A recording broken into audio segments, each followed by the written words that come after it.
অনেকে শান্তির জন্য ফালাই বিয়ে করে, মার কথা মানবো না, বাবার কথা শুনবো না। একজনে বলে যে তুই কষ্ট পাবি, কয় আমি চোখে যা দেখি তুই তো তা দেখোস না। শি ইজ মাই জান। আর শি বলে যে হি ইজ মাই ফরানের আদান। তোমার জন্য মরতে পারি, যুদ্ধ করতে পারি, দরকার হলে মা বাবা ছাড়বো, দরকার হলে সমাজ ছাড়বো, দরকার হলে দেশ পর্যন্ত ছেড়ে দিব, তারপরও তোমারে আমার চাই। কারণ আমি অল্প জ্ঞানে বুঝেছি তুমি ছাড়া আমার শান্তি।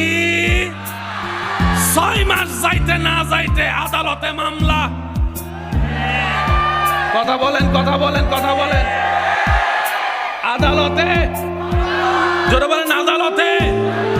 আসামির কাঠগড়ায় দুইজন দুই দিক থেকে তাকাইয়া একজন আরেকজনের দিকে আঙ্গুল তুলে বলে তুই আমার জীবন শেষ করছস, এ বলে তুই আমার জীবন শেষ করছস, এ বলে তুই আমার সময় শেষ করছস, ওই বলে তুই আমার সময় শেষ করছস।